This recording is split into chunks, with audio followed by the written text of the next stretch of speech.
lives. Bravely we prove in our striving, trudging together each day. Where there's a will, there's a way. Hello. Good afternoon, almost evening, depending on where you're at. We're gonna do a regular live so that we can share it to some groups and give a little bit of hope. I got rid of all the other groups. I'm back to what I was doing. And yeah, I feel just fine about it. Hey, Michelle. Good. It's going well. Thank you for asking me. Considering everything. Yeah. Cool stuff on the Club Trudge front.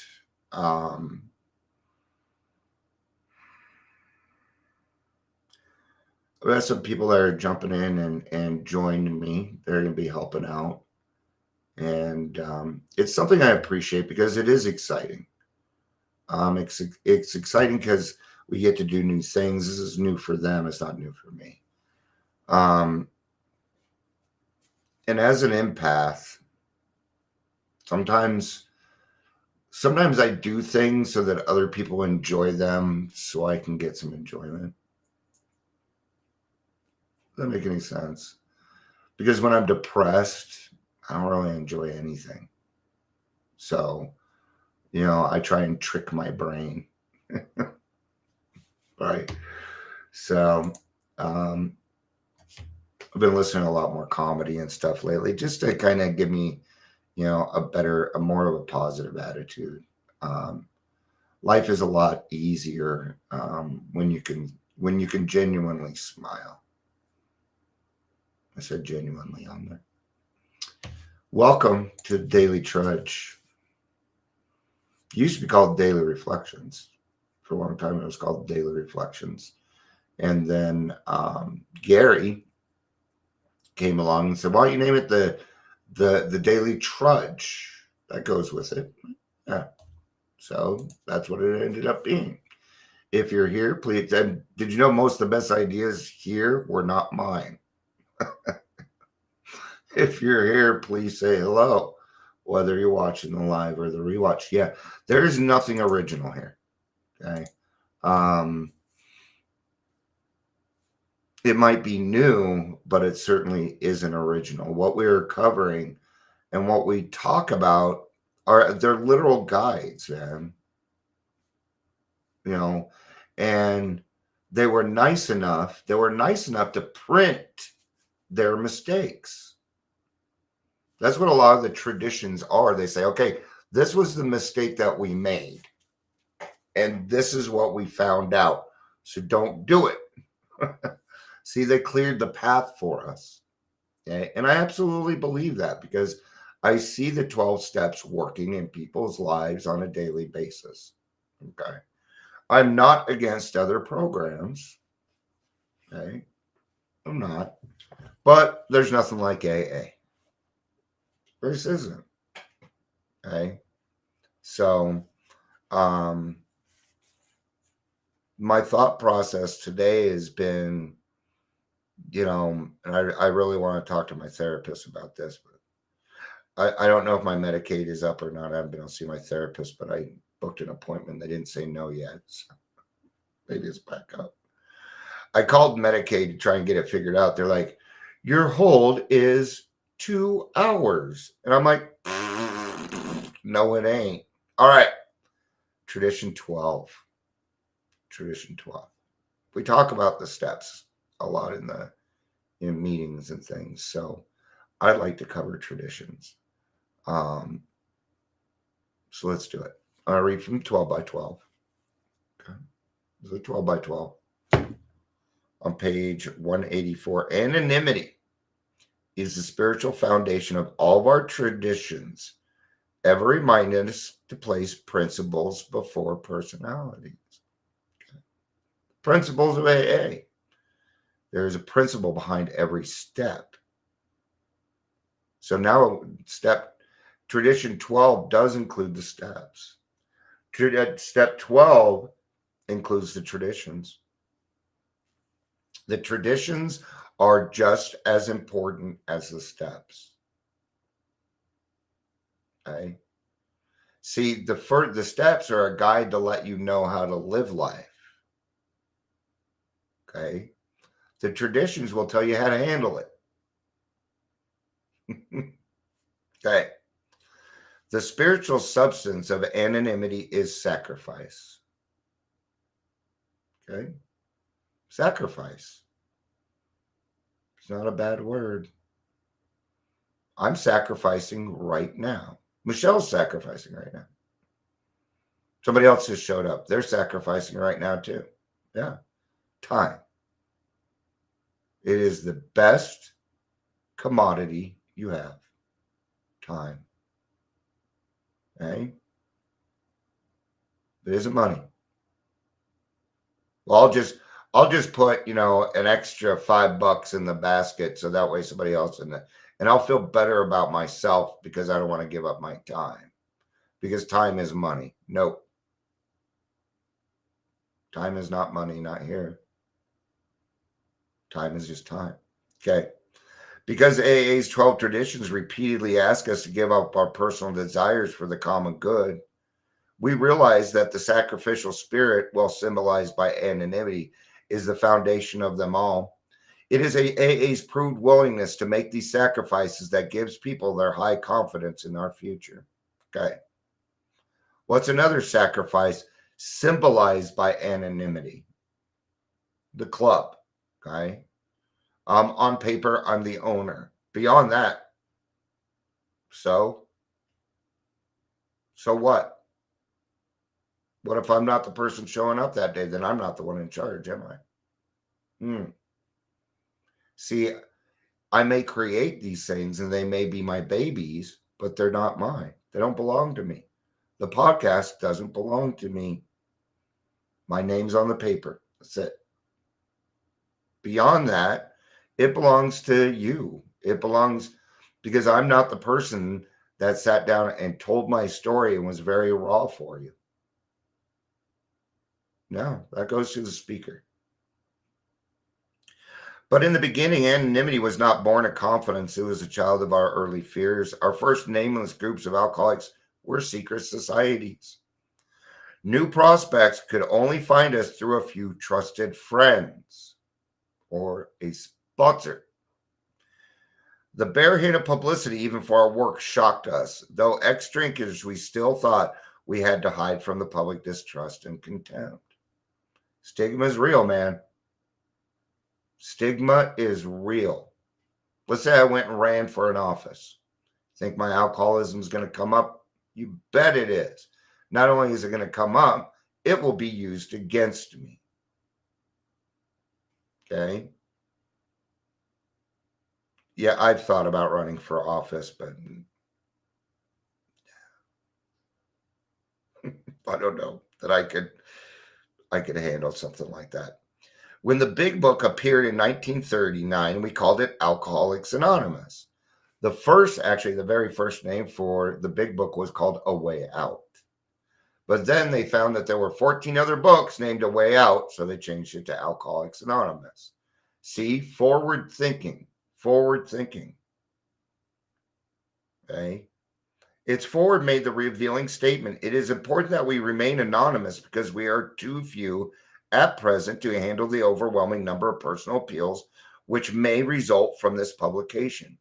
So our anonymity in the beginning was born of the fact that people were sending things, people wanted information, but we didn't have the people to send it out. We had to keep it intentionally small because we were too few to cover it. People would just fell through the cracks, and then it would have been a bad thing for AA. That's not the case anymore. That is not the case. Those were their early fears of anonymity. Okay. Between these lines, it is easy to read our fear that large numbers of incoming people might break our anonymity wide open. See how they're telling us what their fears were? Look at this. How much more honest can these people get with us? I mean, they're sitting here talking about their feelings and their fears. Hey, we had this fear too, right? Okay. And some people have that fear. I'm going to tell you the key to anonymity. You can't break other people's anonymity, and you don't speak for AA as a whole. As long as you cover those, you're fine. Okay? There's no need to get up into this big uproar about certain things. There just isn't. Okay? Don't worry about them. Take care of you. I'm saying that for me, by the way. As AA groups multiplied, so did anonymity problems. Okay. And here's where we get into it. Enthusiastic over the spectacular recovery of a brother alcoholic, we would sometimes discuss those intimate and harrowing aspects of his case meant for his sponsor's ear alone. Gotta keep your mouth shut. Okay. Do I say in meetings I am proud of my sponsees? You bet your butt I do. That's it. I'll talk about my sponsees here and what they go through. Heck no. Okay. Anonymity. Actually, I might. You don't know their names. If it's appropriate, I might bring those up. You don't know who they are. So, we also have to remember that sometimes we will hear somebody else's story, but it is not for us to tell. It is their story, and it is not for us to tell. Now, let's say they do. Ask. Mind if I steal your story? I asked that. Do you mind if I steal what you said? Okay, great. Because it was for them. It was that, you see what I mean? And that's just having respect, a little bit of respect for other people. Okay. In the field, we call it HIPAA. In AA, we call it keep your damn mouth shut. It's about arenas, finding the right arena. All right. The aggrieved victim would then rightly declare that his trust had been broken because it had. Good or bad doesn't matter. Good or bad does not matter. It's still gossip. And we don't do gossip. With such stories got out into circulation outside of AA, the loss of confidence in our anonymity promise was severe. It frequently turned our people from us. Clearly, every AA member's name and story, too, had to be confidential if he wished. If he wished. This was our first lesson, the practical application of anonymity. Okay? Notice my full name is up there. Really can't avoid it with what we're doing, right? But my full name is up there so that people know how to contact me. Okay? But I certainly don't, I come on here and share my experience, strength, and hope. I don't come on here and say, well, AA is an AA. No, I can only do my experience. Therefore, there will never be anybody alive that can speak for AA as a whole. Bill W., no, he did not speak for AA as a whole. Bill did not write the big book. We'd like to think he did. We'd love it, but he didn't. 100 people wrote the big book. That's the miracle of the big book. Is it the verbiage of Bill? Yes. Okay. But they made him change a lot. They red marked his ass a lot. Okay. Yeah. So if you read in there in the forward, it says we are 100 people who have recovered from a seemingly hopeless state of mind and body. It is those 100 people that could agree on one thing that created the book. And that's the miracle of the book. Isn't that cool? Yeah. That 100 alcoholics could agree on anything, let alone a whole program. Wow. If that is not God, I don't know what is. So, with characteristics and temperance, however, some of our newcomers cared not at all for secrecy, and we get that today too. You cannot transmit something you do not have. And nobody likes an evangelist or reformer. Nobody likes that. Okay. But your excitement will come across that way. Okay. So just be a little careful. I want you to be excited. I want you to live life. Yeah. They wanted to shout AA from the housetops and did. Hi, Ingrid. I'm happy you're here. I'm on page 185 in the 12 by 12. Alcoholics Barely Dry rushed about bright-eyed, buttonholing anyone who would listen to their stories. Others hurried to place themselves before microphones and cameras. Sometimes they got distressingly drunk and let their groups down with a bang that changed from AA members to AA show-offs. Here's the key. Tell your story on your birthday. Did you know that you're supposed to share your story on your birthday? You were supposed to go sign up for a speaker meeting and share your story. Okay? Why are we waiting a year? Because our stories disclose in a general way what it was like, what happened, and what we are like now. If you have been sober a month, you don't have much what it's like now. Which means it's just going to be what we call a drunk-a-log. And nobody wants to listen to your drunk-a-log. Nobody. Yeah.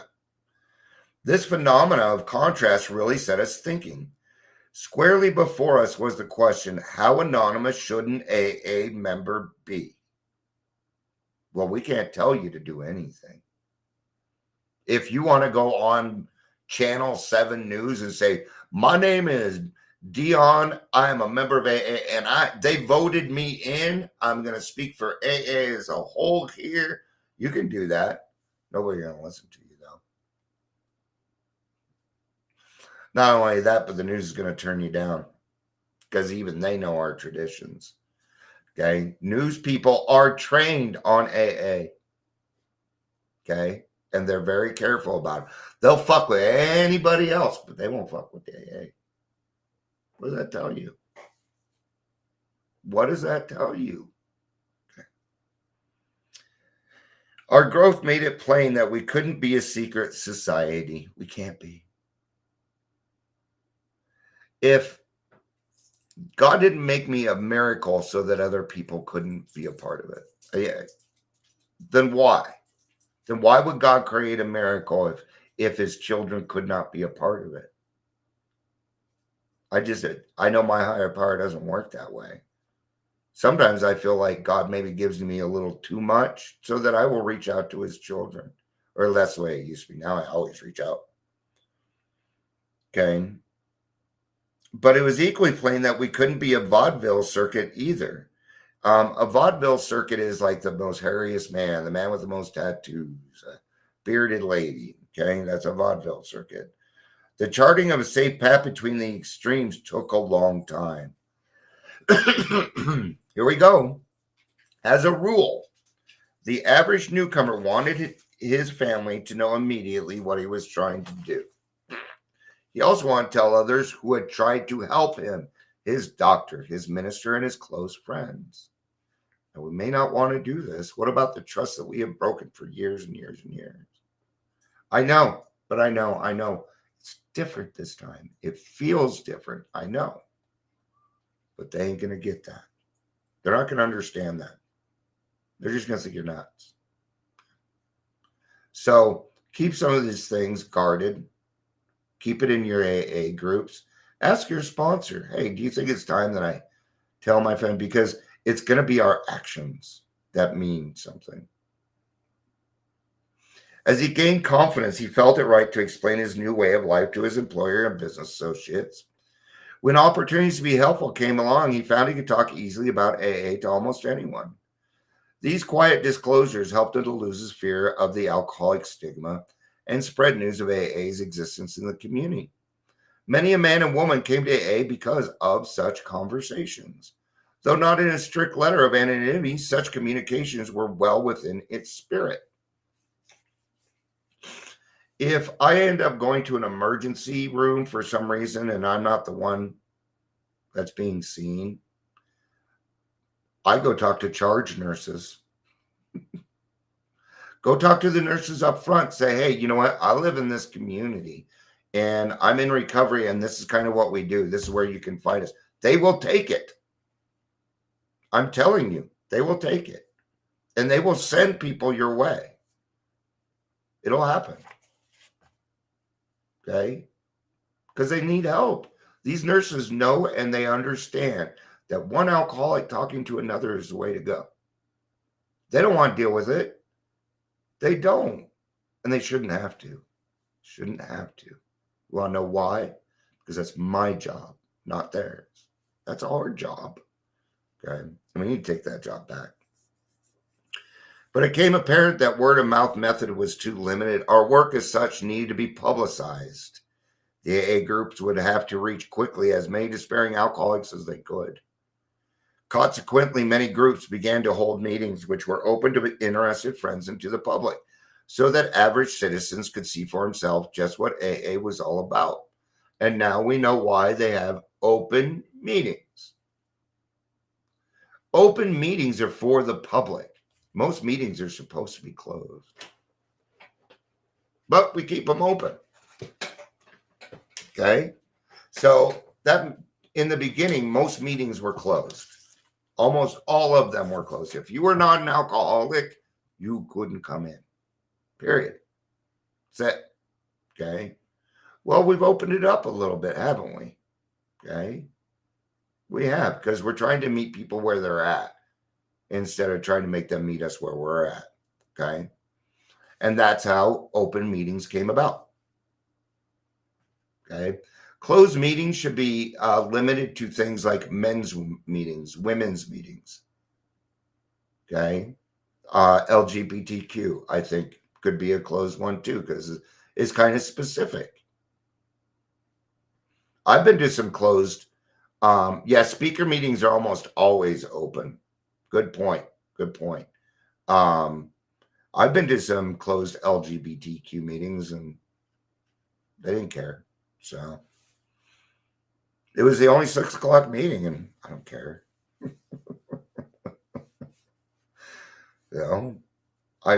It was still AA. And I'll tell you now, I don't think half the people in there were gay. I don't know. Who cares? The response to these meetings was warmly sympathetic. Soon groups began to receive requests for AA speakers to appear before civic organizations, church groups, and medical societies, provided anonymity was maintained on these platforms. The reporters present were cautioned against the use of names or pictures. The result was fine. They just omitted their name. What is that? That is the theme of the 12th tradition, sacrifice. They don't need to know your name. They don't. They just need the hope. They need the experience, strength, and hope, right? They don't need to know exactly who you are, okay? I find that the most humble thing to do in this world is doing something for somebody else without telling a soul. Yeah. There are some things I do. I don't tell my wife. I don't tell anybody. I just do it. And I don't even think about it afterwards. I just don't. It needs to be done. That is part of my sacrifice. Yeah. I don't need to be specially distinguished. Okay. Do I like being the center of attention? Yes, I'll fucking admit that all day. Yeah, I love being the center of attention. Okay. But it's about having the right arena, doing the right thing. Yeah. You guys are getting to know me pretty well, huh? Yeah. Then came our first few excursions into major publicity, which were breathtaking. Cleveland's Plain Dealer articles about us ran town's membership from a few into 100 overnight. Hundreds overnight. That's fast. The news stories of Mr. Rockefeller's dinner for Alcoholics Anonymous helped double our total membership in a year's time. I also would like to let you know, yes, please go lay down. I love you, Ingrid. Thanks for stopping in. Love you, honey. Mr. Rockefeller also paid for the first printings. Yeah. Jack Alexander's famous Saturday Evening Post piece made an AA to national institution. Such tributes as these brought opportunities for still more recognition. Other newspapers and magazines wanted AA stories. Film companies wanted to photograph us. Radio and finally television besieged us with requests for appearances. What should we do? Now, this is all kind of evened out. It has. But there's another resurgence coming. And I see it. And it's in AA. And this is, I think I'm using the wrong word. Because isn't resurgence a bad thing? Okay. AA is going to be it again shortly. Let me put it that way. Okay. I'll tell you why. Because when these other programs come along, it takes about 2 years. And we're coming up on the 2-year mark for a lot of them now. And they will dissipate. And they'll be gone. They'll just poof, they'll be gone. Okay. I have seen hundreds of programs come through AA. Okay. I've watched a few of them stick around. I watched 2 stick around out of the hundreds I've seen. Wellbriety, which I think is freaking awesome. I think Wellbriety's awesome. Okay. They do great stuff. I'm not a part of Wellbriety, but I know a lot of people that are, and I love what they do. And Smart Recovery. Smart Recovery is AA for people that don't love Jesus. Oh, and there's Celebrate Recovery. Okay, but they haven't been around as long. Okay. All right. There you go. There's 4 of them. Okay. The rest of them, no. The rest of them are the easier, softer way. And there is no easier, softer way. I'm going to tell you that. When people tell me, and I believe them when they say that their recovery is the easier, softer way, I do. I believe them. But that has not been my experience. So, all right. We're almost done here. We're almost done. We simply, as this tide offering top public approval swept in, we realized that it could do us incalculable good or great harm. It all depends on their intentions and what they do with it next. Well, we all know they did the right thing. So everything would depend on how it was channeled. We simply couldn't afford to take the chance of letting self-appointed members present themselves as messiahs representing AA before the whole public. The promoter instinct in us might be our undoing. Oh, I have the promoter instinct. I do. Well, let me rephrase that. Did. Right. If I promoted this here, well, I wouldn't be around anymore. I would have hit my 2-year mark and went away. That's what would have happened. So if even one publicly got drunk or was lured into AA's name for his own purposes, the damage might be irreparable. At this altitude, press, radio, films, and television, anonymity, 100% anonymity was the only possible answer. Here, principles would have to come before personalities without exception. These experiences taught us that anonymity is real humility at work. It's humility. What I say the most humble thing for me to do is, right? I don't, don't get caught up in the, hey, I helped this person and then put it on Facebook. Okay, that is bragging. Okay, and when people say, oh, we helped this person get sober, I just get cringy. Okay, when I talk to my sponsees, they're like, thank you for everything. I'm like, you're welcome. You kept me sober too, but you did the work, dude. And then I tout them. I'm like, I'm so freaking proud of you. And then I will name off all the stuff that they've done. Like, do you realize how much work you have put into this? And most of the times they don't. So when they see it, they're like, And it's a free feeling. And I can see it in their eyes when it happens. Happened today. So I'm bringing it up. All right, we're almost done. Okay, it is an all-pervading spiritual quality which today keynotes AA life everywhere. Okay, so if we are unhealed alcoholics, that will be an all-pervading spiritual thing. Okay, we got to get through the steps first. Okay, because until you've done something like create justice through the 9th step, you're not going to get this. Okay, that's why the 9th step is so important. It creates justice, it creates equality.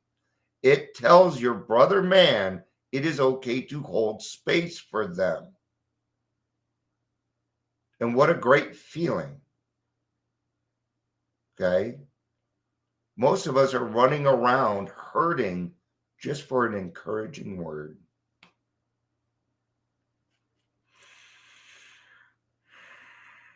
We try to give up, moved by the spirit of anonymity, we try to give up our natural desires for personal distinction as AA members, both among fellow alcoholics and before the general public. I was just talking with somebody yesterday, and they said that they went to this all recovery meeting. In Colorado, all recovery meetings are bullshit. Right? We were talking about it. But she was saying, yeah, they were saying, you need to meet this person. You need to meet this one person. She's like, I met him and I was very unimpressed. Okay, what does that have to do with anything? Oh, you got to meet this person. No, that is being specially distinguished among our fellows. No. Okay. Well, I'm sorry, but I won't take it. If somebody did that to me, I'd be pissed. I would be like, don't puff up my ego like that. I'm just like everybody else. Okay. I don't know any better than anybody else. All right, we're almost done. Whew. As we lay aside these very human aspirations, we believe that each of us takes part in the weaving of the protective mantle which covers our whole society and under which we may grow and work in unity. Okay. In today's we call that creating a safe space. Okay. I'm going to tell you something. AA is not a safe space. If you are going there expecting a safe space, that's not what AA is about. Okay. That is a fear, and we outgrow fear. Fear is not removed. I'd much rather have more courage than less fear, said the Cowardly Lion. Right. We are sure that humility expressed by anonymity is the greatest safeguard that Alcoholics Anonymous can have. So when we say recover out loud, we've got to be careful on how we recover out loud. I recover out loud right here. And I'm kind of loud. Okay. But what's the arena? What is it that we're going for? What are we doing? Okay. Here I sacrificed a half hour so that I could, so that I could cover this. Ingrid gave up some time, Michelle did. So, and this is what we do. All right. Thank you, everybody, for being here. So I'm going to wrap up this day. I'm going to call it a day. It's 5 o'clock. All right. I love you all. Peace out. I'm going to go kill orcs. I'm going to play video games. I need to wind down and decompress. I love